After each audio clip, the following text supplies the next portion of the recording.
ओम शांति। आज बाबा के 19/9/20 के महावाक्य हैं। सबसे पहले हम मुरली का सारांश सुनेंगे। सत्य पंडा शिव बाबा अभी सत्य यात्रा कराने के लिए आए हुए हैं। यह पंडा कल्प के संगम युग पर ही आते हैं। बाबा ने कहा सच्ची सच्ची यात्रा है पवित्रता की, इसीलिए इस अंतिम जन्म में पवित्र जरूर बनना है। जो पवित्र नहीं बनते हैं वो ब्राह्मण नहीं शूद्र हैं। सच्चे वो हैं जो कभी शूद्र न बने। इस समय सब पुरुषार्थी हैं तो नीचे ऊपर होते रहते हैं।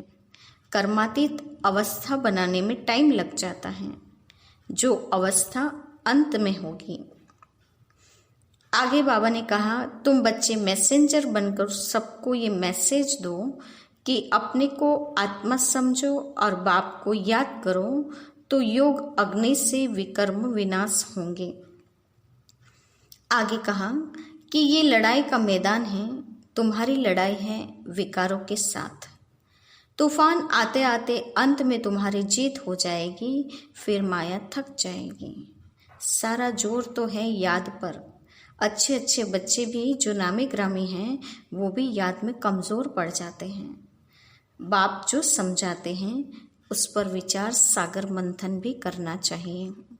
तो ये था आज की मुरली का सारांश। अभी हम मुरली की शुरुआत करते हैं। मीठे बच्चे, सत्य पंडा आया है तुम्हें सच्ची सच्ची यात्रा सिखाने। तुम्हारी यात्रा मुख्य है पवित्रता की। याद करो और पवित्र बनो। आज का प्रश्न है, तुम मैसेंजर व पैगंबर के बच्चे को किस एक बात के सिवाय और किसी भी बात में आर्ग्यू नहीं करनी है। तुम मैसेंजर व पैगंबर के बच्चों को किस एक बात के सिवाय और किसी बात में आर्ग्यू नहीं करनी है। बाबा का उत्तर है, तुम मैसेंजर के बच्चे सबको यही मैसेज दो कि अपने को आत्मा समझो और बाप को याद करो, तो इस योग अग्नि से तुम्हारे विकर्म विनाश होंगे। यही ओना रखो। बाकी और बातों में जाने से कोई फायदा नहीं है। तुम्हें सिर्फ सभी को बाप का परिचय देना है, जिससे वह आस्तिक बने। जब रचता बाप को समझ लेंगे तो रचना को समझना सहज ही हो जाएगा। गीत है, हमारे तीर्थ न्यारे हैं, हम धरती के सितारे हैं। ओम शांति। मीठे मीठे रूहानी बच्चे जानते हैं कि हम सत्य तीर्थवासी हैं। सच्चा पंडा और हम उनके बच्चे जो हैं वह भी सच्चे तीर्थ पर जा रहे हैं। यह है झूठ खंड अथवा पतित खंड। अभी सचखंड व पावन खंड में जा रहे हैं। मनुष्य यात्रा पर जाते हैं ना, कोई खास यात्राएं लगती हैं जहां पर कोई कभी भी जा सकते हैं। यह भी यात्रा है। इसमें जाना तब होता है जब सत्य पंडा खुद आए। वह आता है कल्प के संगम पर। इसमें न ठंडी न गर्मी की बात है, न धक्के खाने की बात है। यह तो है याद की यात्रा। उन यात्राओं में सन्यासी भी जाते हैं। सच्ची सच्ची यात्रा करने वाले जो होते हैं वह पवित्र रहते हैं। तुम्हारे में भी सभी यात्रा पर हैं। तुम ब्राह्मण हो। सच्चे सच्चे ब्रह्मा कुमार कुमारियां कौन हैं जो कभी भी विकार में नहीं जाते हैं। पुरुषार्थी तो जरूर हैं। मनसा संकल्प बल आए, मुख्य है ही विकार की बात। कोई पूछे निर्विकारी ब्राह्मण कितने हैं आपके पास, बोलो यह पूछने की जरूरत नहीं है। इन बातों से आपका क्या पेट भरेगा। तुम यात्री बनो। यात्रा करने वाले कितने हैं, इस पूछने से कोई फायदा नहीं है। ब्राह्मण तो कोई सच्चे भी हैं और कोई झूठे भी हैं। आज सच्चे हैं कल झूठे बन जाते हैं। विकार में गया तो ब्राह्मण नहीं ठहरा, फिर शूद्र का शूद्र हो गया।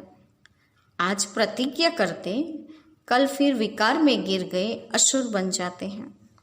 अब यह बातें कहाँ तक बैठ समझाएं। इनसे पेट तो नहीं भरेगा व मुख मीठा नहीं होगा। यहाँ हम बाप को याद करते हैं और बाप की रचना के आदि मध्य अंत को जानते हैं। बाकी और बातों में कुछ रखा नहीं। बोलो, यहाँ बाप की याद सिखाई जाती है और पवित्रता है मुख्य। जो आज पवित्र बन फिर अपवित्र बन जाते हैं तो वह ब्राह्मण ही नहीं रहा। वह हिसाब कहाँ तक बैठ तुमको सुनाएंगे। ऐसे तो बहुत गिरते होंगे माया के तूफानों में। इसलिए ब्राह्मणों की माला नहीं बन सकती हैं। हम तो पैगंबर के बच्चे पैगाम सुनाते हैं, मैसेंजर के बच्चे मैसेज देते हैं। अपने को आत्मा समझ और बाप को याद करो तो इस योग अग्नि से विकर्म विनाश होंगे। यह ओ ना रखो।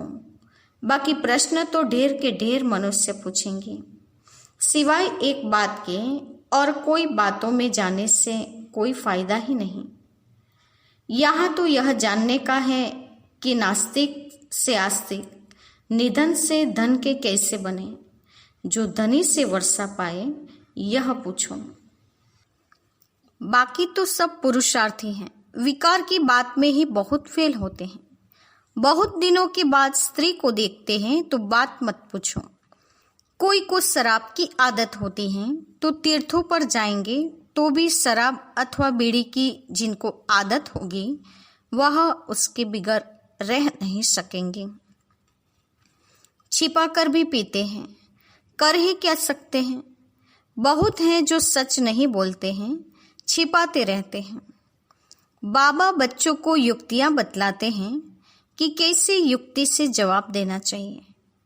एक बाप का ही परिचय देना है जिससे मनुष्य आस्तिक बने। पहले जब तक बाप को नहीं जाना है तब तक कोई प्रश्न पूछना भी फालतू है। ऐसे बहुत आते हैं, समझते कुछ भी नहीं, सिर्फ सुनते रहते हैं, फायदा कुछ भी नहीं। बाबा को लिखते हैं 1000-2000 आए, उनसे 2-1 समझने के लिए आते रहते हैं। फलाना फलाना बड़ा आदमी आता रहता है, हम समझ जाते हैं।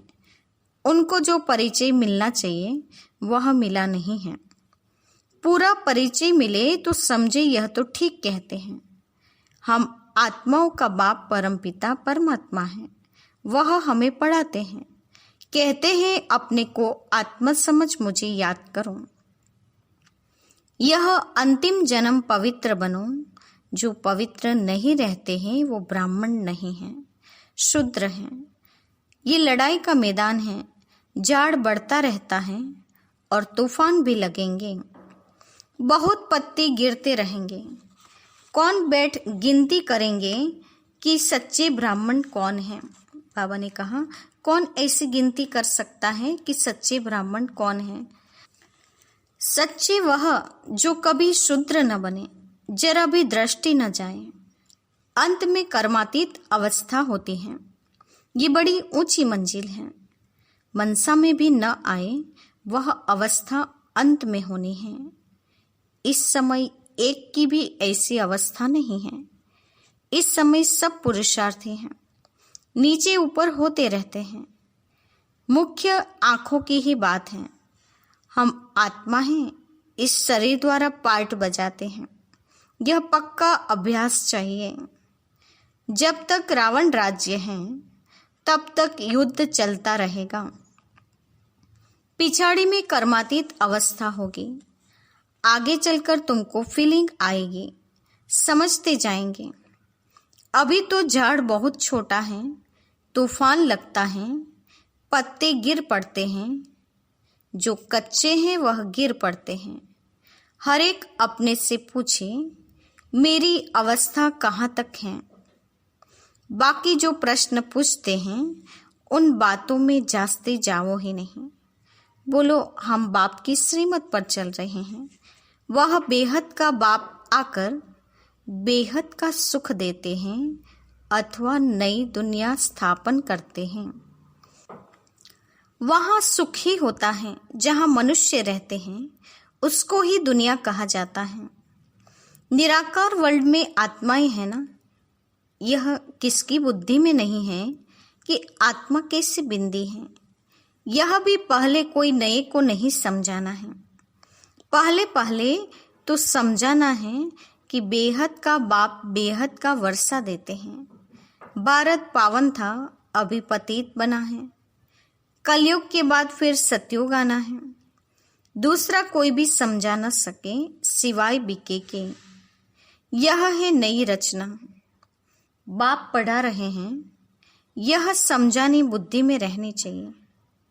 कोई डिफिकल्ट बात नहीं है, परंतु माया भुला देती है, विकर्म करा देती है।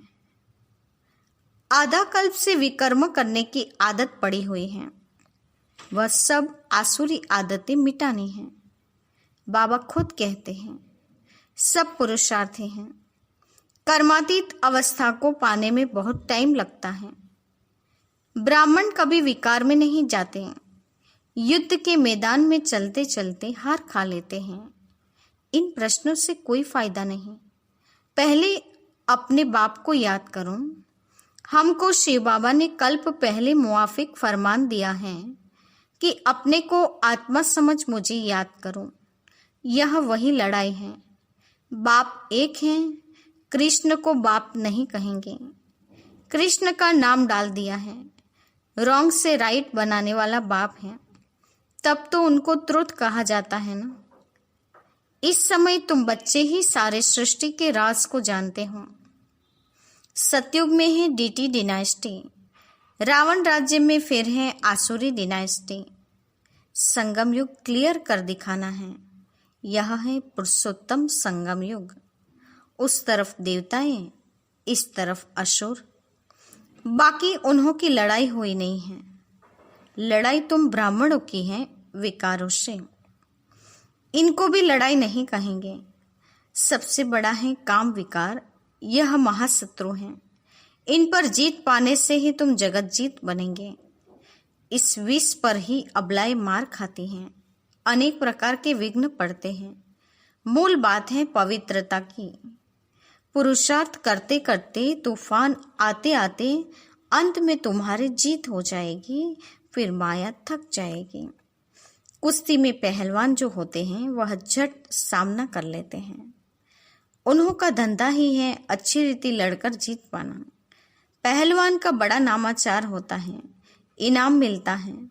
तुम्हारी तो यह गुप्त बातें हैं। बाबा ने कहा कि पहलवान विजयी बन जाए तो वो तो झट उसका इनाम मिल जाए, नामाचार बढ़ जाए, लेकिन तुम्हारी तो विजयी होती है गुप्त रूप से। तुम जानते हो हम आत्माएं पवित्र थी, अभी अपवित्र बनी हैं, फिर पवित्र बनना है। यही मैसेज सबको देना है। और कोई भी प्रश्न पूछे, तुमको इन बातों में जाना ही नहीं है। तुम्हारा तो है ही ये रूहानी धंधा। हम आत्माओं में बाबा ने पूरा ज्ञान भरा था। बाद में प्रारब्ध पाई, ज्ञान खत्म हो गया। अब फिर बाबा ज्ञान भर रहे हैं। बाकी नशे में रहो। बोलो बाप का मैसेज देते हैं, बाप को याद करो तो कल्याण हो जाएगा। तुम्हारा धंधा ही यह रूहानी है। पहली पहली बात की बाप को जानो। बाप ही ज्ञान का सागर है। वह कोई पुस्तक थोड़े ही सुनाते हैं। वो लोग डॉक्टर ऑफ फिलोसॉफी आदि बनते हैं, वह किताब पढ़ते हैं। भगवान तो नॉलेजफुल हैं। उनको सृष्टि के आदि मध्य अंत की नॉलेज है। वह कुछ पढ़ा है क्या? वह तो सब वेद और शास्त्रों आदि को जानते हैं। बाप कहते हैं मेरा पार्ट है तुमको नॉलेज समझाने का। ज्ञान और भक्ति का कंट्रास्ट और कोई बता न सके। यह है ज्ञान की पढ़ाई। भक्ति को ज्ञान नहीं कहा जाता है। सर्व का सद्गति दाता एक ही बाप है। वर्ल्ड की हिस्ट्री जरूर रिपीट होगी। पुरानी दुनिया के बाद फिर नई दुनिया जरूर आनी है। तुम बच्चे जानते हो बाबा हमको फिर से पढ़ाते हैं। बाप कहते हैं मुझे याद करो, जोर सारा इस पर है। बाबा जानते हैं हम अच्छे अच्छे नामी ग्रामी बच्चे इस याद की यात्रा में बहुत कमज़ोर हैं, और जो नामी ग्रामी नहीं, बांधे लिया हैं, गरीब हैं, वह याद की यात्रा में बहुत रहते हैं। हर एक की अपनी दिल से पूछें कि मैं बाप को कितना समय याद करता हूँ। बाबा कहते हैं बच्चे जितना हो सके तुम मुझे याद करो, अंदर में बहुत हर्षित रहो। भगवान पढ़ाते हैं तो कितनी खुशी होनी चाहिए।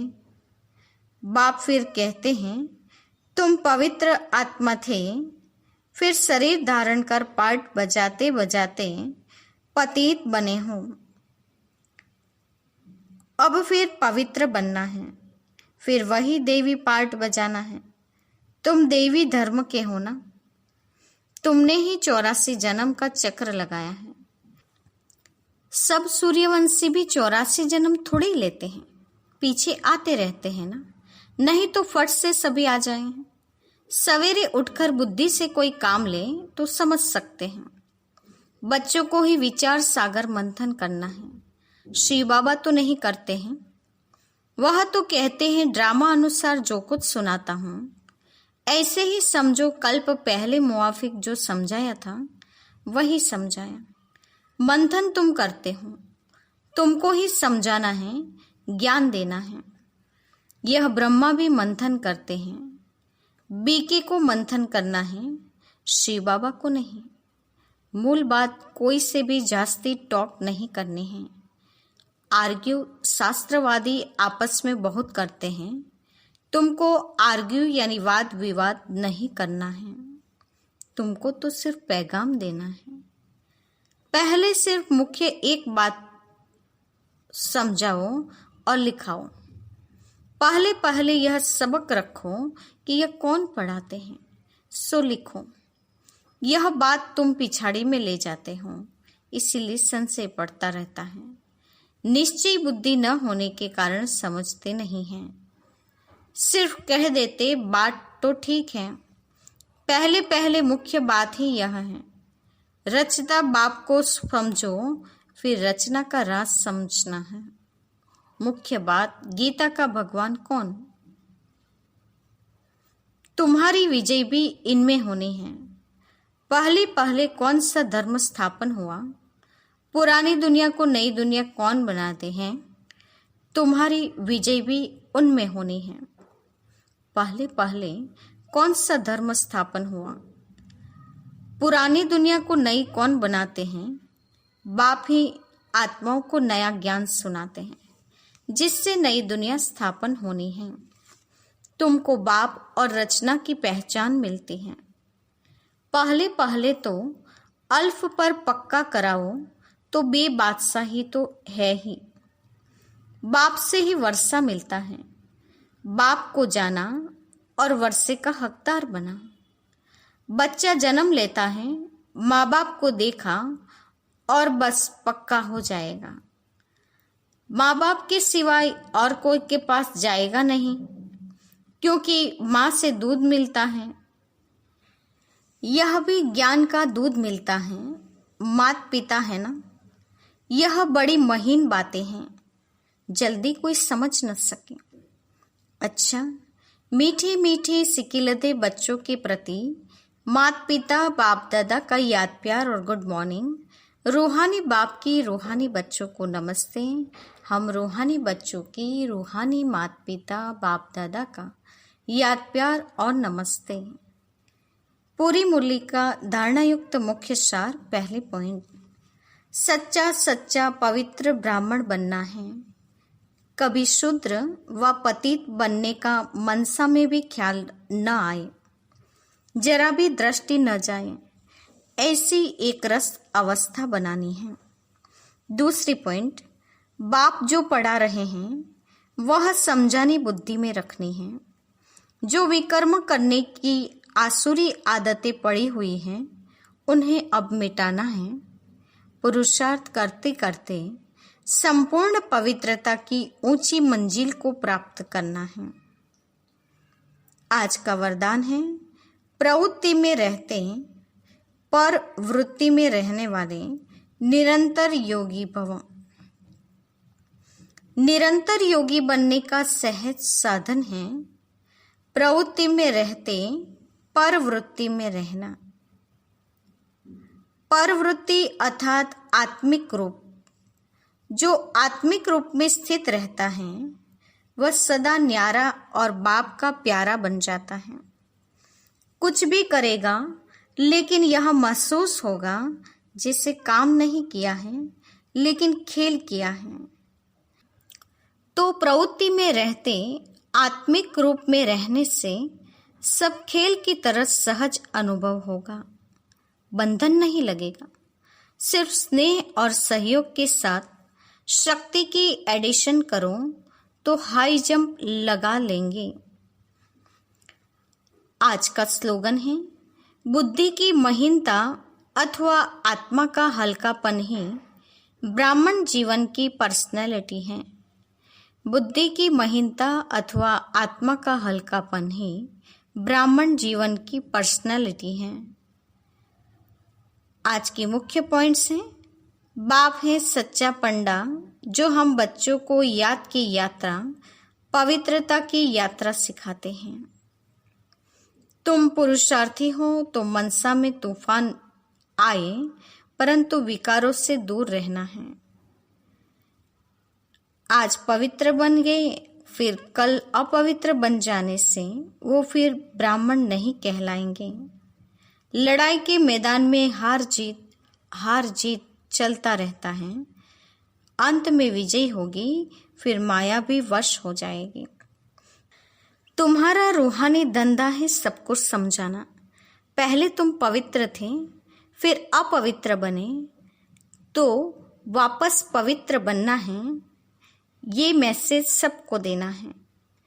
अंदर में ये पूछना चाहिए कि मैं बाप को कितना समय याद करता हूँ। बाप कहते जितना हो सके याद करो और सदा हर्षित रहो। जो आत्मिक रूप में स्थित रहते हैं वो न्यारे और प्यारे रहेंगे। उनको सब कार्य खेल लगेंगे और स्नेह और सहयोग के साथ साथ शक्ति की भी एडिशन करेंगे तो हाई जंप लगा सकेंगे। ब्राह्मण जीवन की पर्सनालिटी है आत्मा का हल्कापन यानी कि बुद्धि की महीनता। तो हम बच्चों को ब्राह्मण जीवन की पर्सनालिटी बनाने के लिए आत्मा को हल्केपन में ले आना है। अच्छा, ओम शांति।